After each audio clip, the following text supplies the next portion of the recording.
Hello people! Today I'm doing my own nails for my Halloween set, which I'm calling Dark Halloween.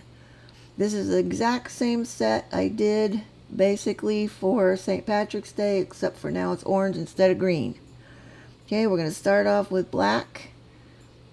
There will be 2 coats of this, so while you're watching me put that on, I wanted to touch on the subject of putting the polygel in the refrigerator like I've been doing all summer.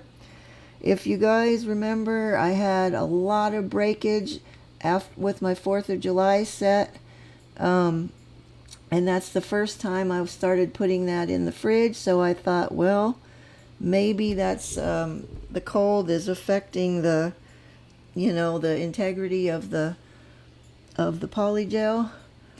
So to test that out, the next month after that, I did the bee nails, and I did the exact same thing. I put them in the fridge. I kept it on ice while I was building the nails. And with my 4th of July set, I had a lot of lifts and a lot of breakage. Okay, with the bee nails, I did not have any lifting whatsoever and not one break.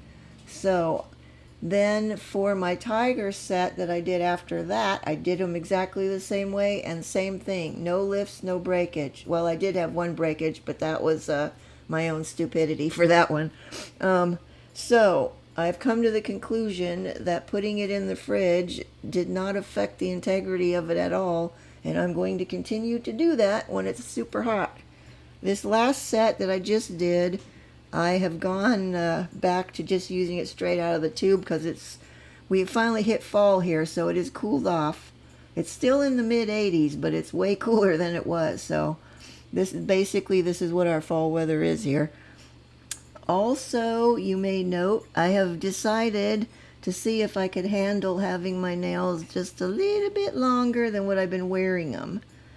Now, normally I'm wearing them partway between a long and a medium coffin. I put a long coffin tip on and then I cut it down part way. This time I did not cut them. I did cut them a little tiny bit because I wanted to cut the number off the end.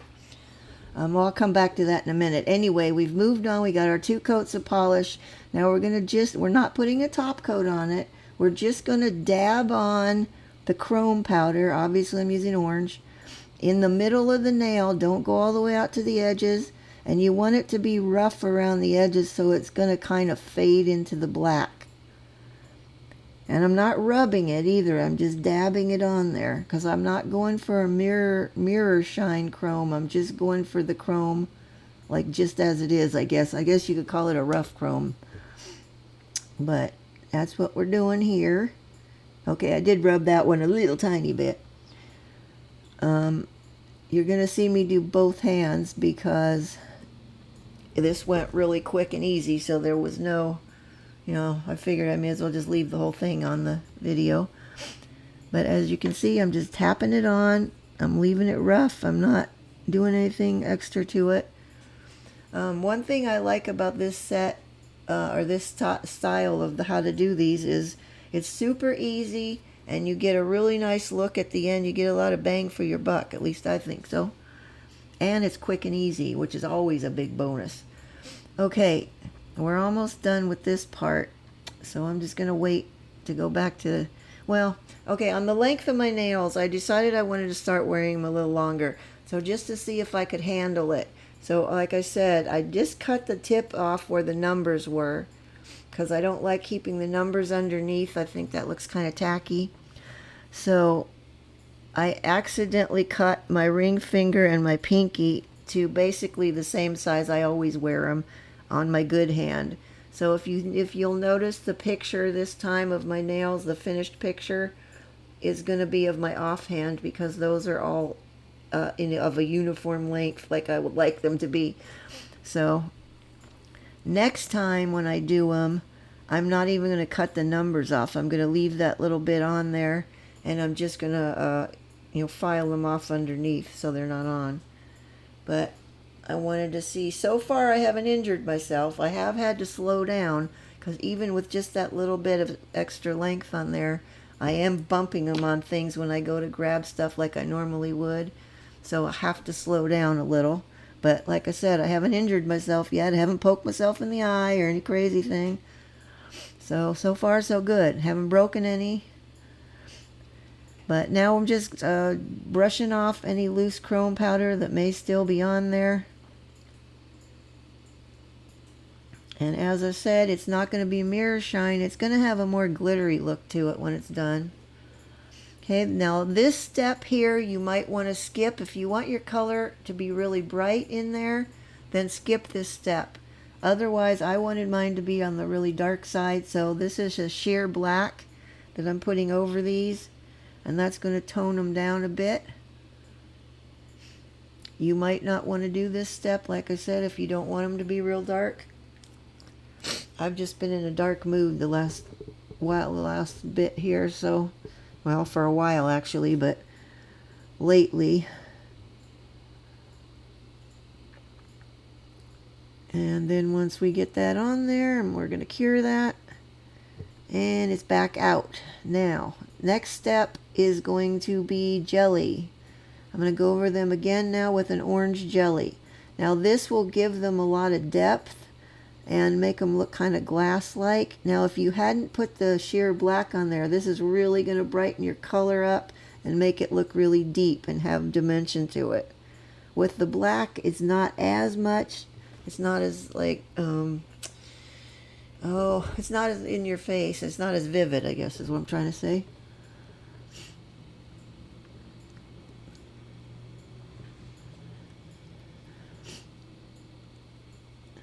But I know I've touched on this before. I mean, that's chrome powder we're putting it over, but any kind of cat eye where you put a jelly over it and you really get a nice look. I'm really liking that. Okay, these are the stickers I'm going to use. We're also using some decals. Now these decals are really old. I got those in that big decal bundle I got off of Wish years ago now. Hell, that's got to be like 7, 8, well, maybe 6, 7 years ago now. Maybe 8. Could be 8. I don't know. Anyway, it was a long time ago. The stickers came from Allie for sure. And they came in a set of several, like, I don't know, there were like 4 or 5 sheets of those in there. Different ones. Now I'm just waiting for this to set for a bit. Really old decals sometimes take a long time to soak off the backing paper. These pretty much work like normal, which I was really surprised at, because I was expecting them to not go well. Okay, we're going to start off. I'm going to just blot this off very lightly. I'm going to tap it with my finger to get excess water off of there. And then I'm going to put this on the middle finger near the top part. Okay.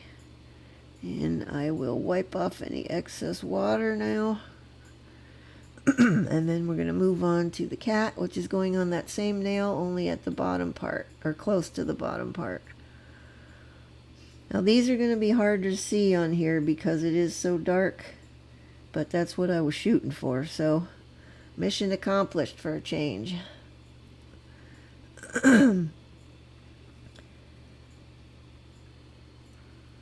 Okay, there's that. Now we're going to move on to the spider and the spider web, which is going to be on the index finger. Surprisingly, the extra length on these nails is not affecting my using my phone at all, which is kind of shocking. Although I've been using it so long with long nails that I've got it dialed in how to do things on there, but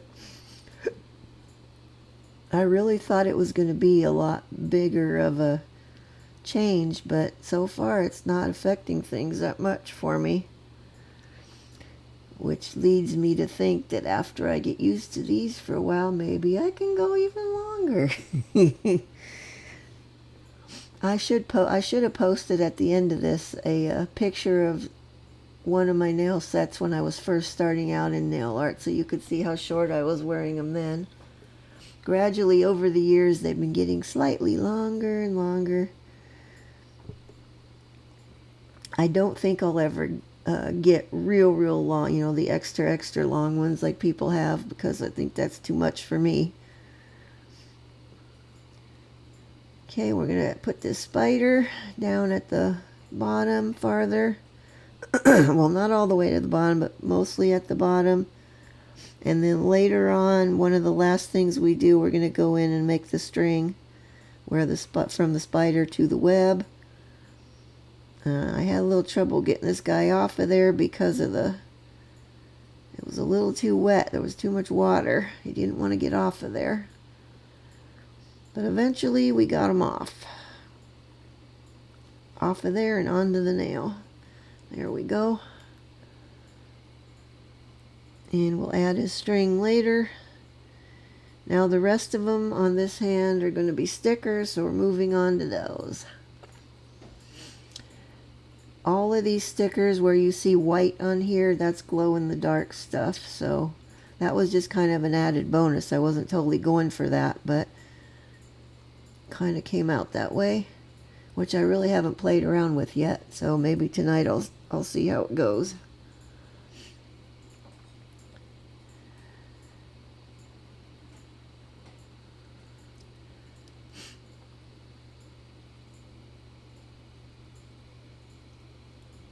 And this big one is going to go on the thumb.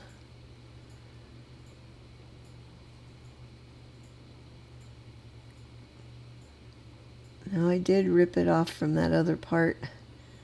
I did use that other piece on the other thumb on my other hand because I needed to fill out part of the viney part of that stuff going up the side.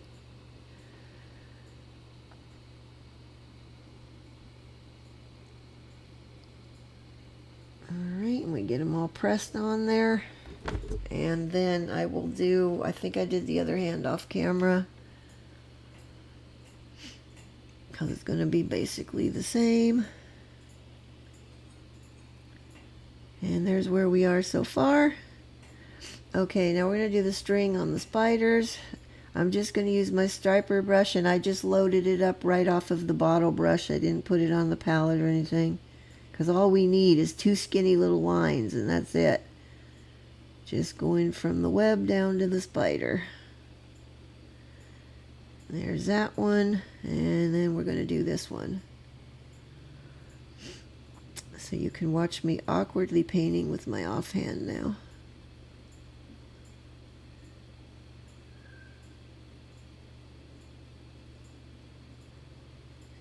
Okay, that's cured, and we're moving on to the top coat. Also, you should know, on all of the nails where I have stickers, I did put a second layer top coat on those. But the decal ones only got 1 top coat because they stay on really well and they're super thin. The stickers, I like to double top coat them because sometimes they have a tendency to be a little thicker, and if they're near the edge, they sometimes will pop up. And I don't want anything peeling off or any issues, so. And also you'll notice I top coated the ring finger. We're going to be putting crystals on there. And I will not need to do a second top coat. Okay, we're going to use these little silver rings. 3 on each of the fingers, and these black, smoky black crystals. And my trusty gem glue.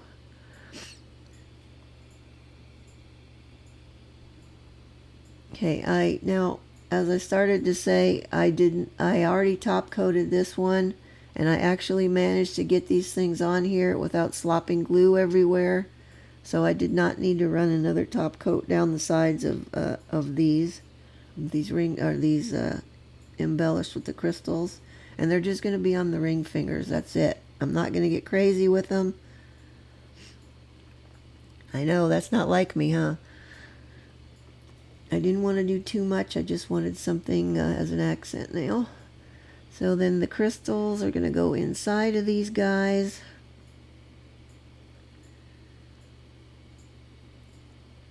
Now I really don't know crystal sizes, so I couldn't tell you what size these crystals are. I just picked out some that I knew would fit inside these rings.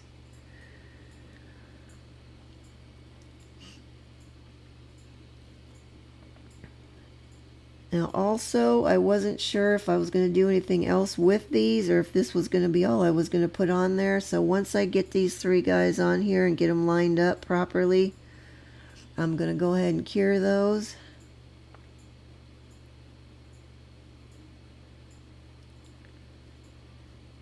And you want to make sure you're looking at it from like that top how I was, and look at it from a couple of different angles, because very often you think you've got something centered, but when you look at it from another angle, it's off by some, which I know I have that issue a lot. So okay, then I'm going to go ahead and cure that. Well, as soon as I'm done playing around here, I'm going to cure that. Now, as I said, I wasn't sure if I was going to put anything else on, but then I decided to go ahead and add some more of these little crystals around the sides. Now, I was able to get my glue on there nice and neat, so like I said, I didn't have any extra sloppage I had to cover up with top coat again, so that was nice. If only I could work that neatly all the time.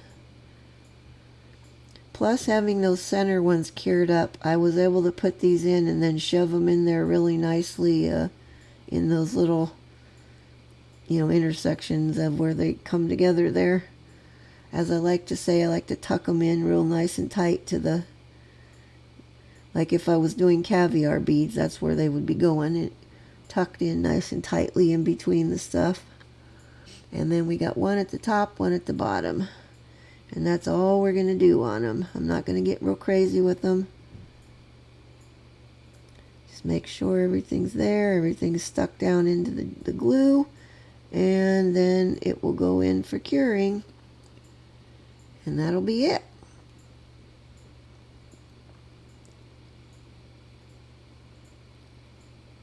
Okay, and in we go. And here we are with them all finished. I'm really happy with them for a change. I love how they came out. I hope you guys like them. And if you do, please give me a like, as it greatly helps me out. There's the two thumbs. As you can see, I had to piece the other one on the second thumb together because I didn't have the same thing. And there they are again. Okay, and if you do like them, you want to hit that subscribe button, and I will have new tutorials for you every Saturday. And I guess that's about all I got for you this time. See you guys next week with something else for Halloween. That's it for now. Bye-bye.